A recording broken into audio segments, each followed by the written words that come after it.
Yo yo yo, salam perhubungan luar biasa. Halo teman-teman, para pejuang sekolah kedinasan dan Bapak Ibu sekalian, bertemu lagi bersama saya Putra di channel Putra Perhubungan.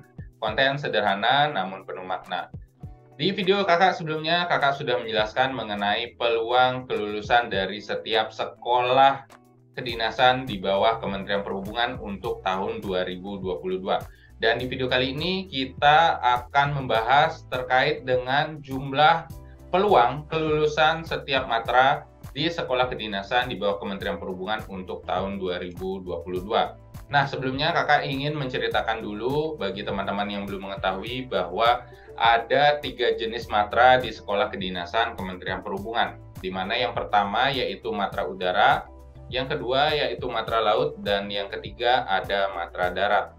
Nah, kemudian pertanyaannya teman-teman, kira-kira matra apa yang memiliki peluang tertinggi untuk kelulusan di tahun 2022? Dan semoga saja apa yang akan kakak berikan ini bisa menjadi referensi kalian untuk memilih matra di sekolah kedinasan di bawah Kementerian Perhubungan untuk tahun 2023. Namun sebelumnya jangan lupa untuk menekan tombol like dan subscribe-nya supaya kalian lolos menjadi taruna di sekolah kedinasan Kementerian Perhubungan.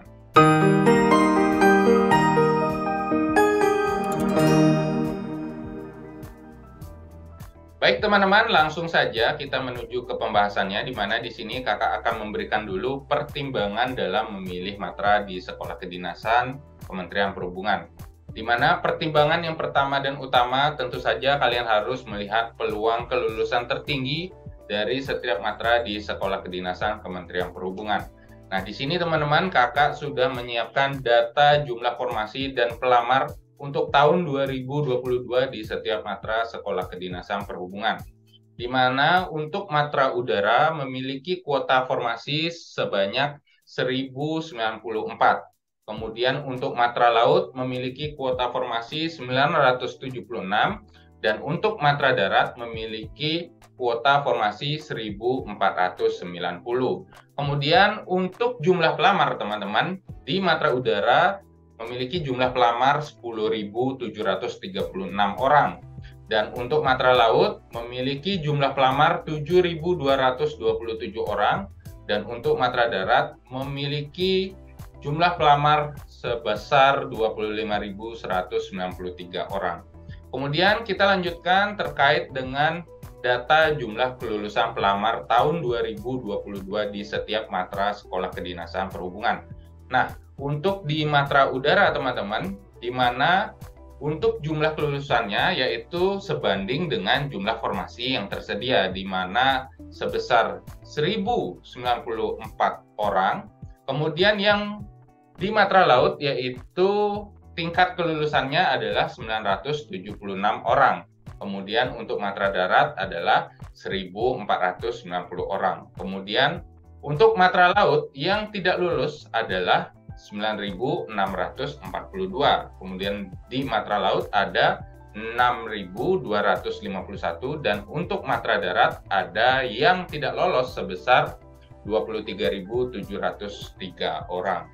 Nah, di sini teman-teman merupakan data kesimpulan peluang tertinggi kelulusan dari setiap matra di sekolah kedinasan Kementerian Perhubungan untuk tahun 2022, di mana kita bisa melihat untuk peluang kelulusan di matra udara yaitu sebesar 10,2%. Di mana kakak mendapat 10,2% ini tentu saja dari jumlah formasi dibagi dengan jumlah pelamar teman-teman, yaitu mendapatkan data 10,2%. Kemudian untuk peluang kelulusan di matra laut adalah sebesar 13,5%. Dan untuk matra darat memiliki peluang kelulusan 5,9%. Nah, teman-teman, dari data yang telah kakak sampaikan ini, apa kesimpulannya?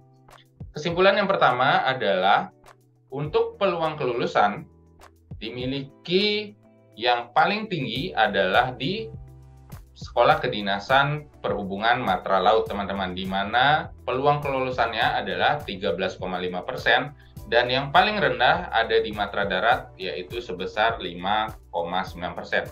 Kemudian kesimpulan yang kedua adalah teman-teman, di mana jumlah kuota yang terbanyak itu berbanding terbalik dengan peluang kelulusan. Mengapa kakak bisa mengatakan seperti itu? Kita lihat saja untuk di kolom matra darat, teman-teman, di mana di sini kita melihat terkait dengan jumlah formasi, yaitu sebesar 1.490, merupakan jumlah formasi terbanyak dari matra laut dan udara, di mana untuk matra udara adalah 1094 dan untuk matra laut adalah 976.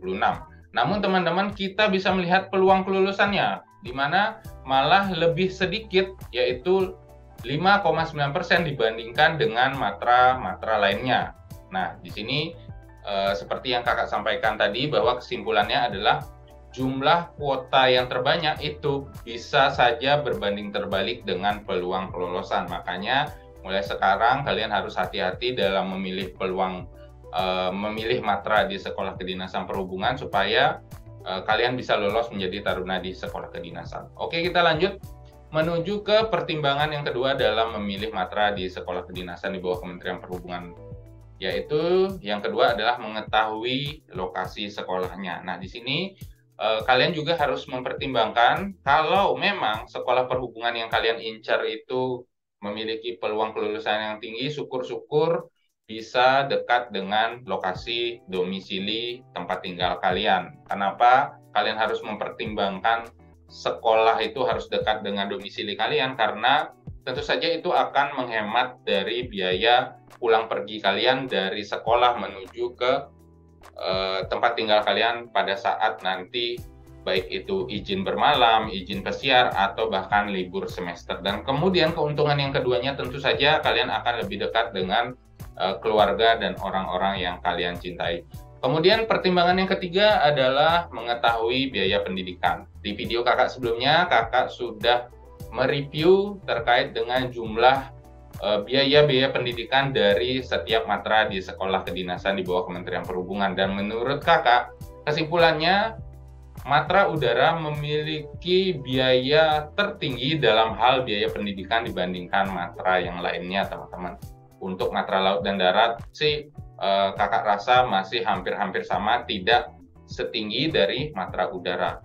Kemudian pertimbangan yang keempat adalah mengetahui prospek kerja. Nah, di sini teman-teman, kakak sudah membuatkan videonya terkait dengan setiap program studi di sekolah kedinasan Kementerian Perhubungan terkait dengan prospek kerjanya.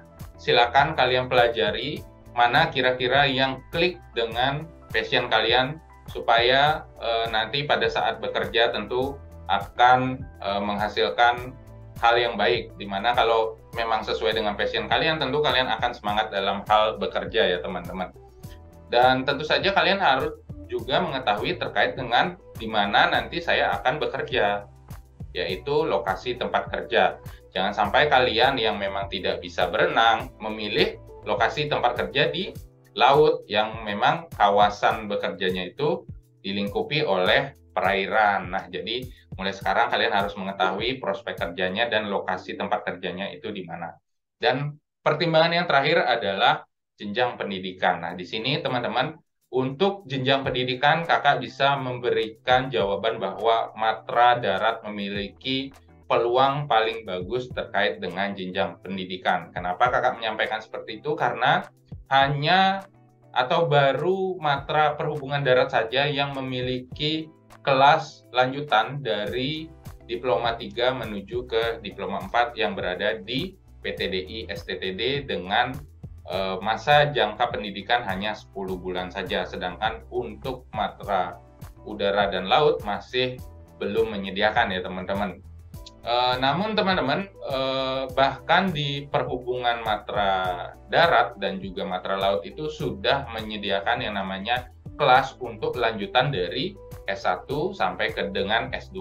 Nah, ini kan sangat menarik sekali ya teman-teman bagi kalian yang memilih program di Sekolah Kedinasan Perhubungan Matra Darat, di mana untuk Diploma 4 dan S2-nya itu sudah disediakan oleh Sekolah Kedinasan Kementerian Perhubungan. Jadi sangat bagus sekali untuk jenjang karir kalian.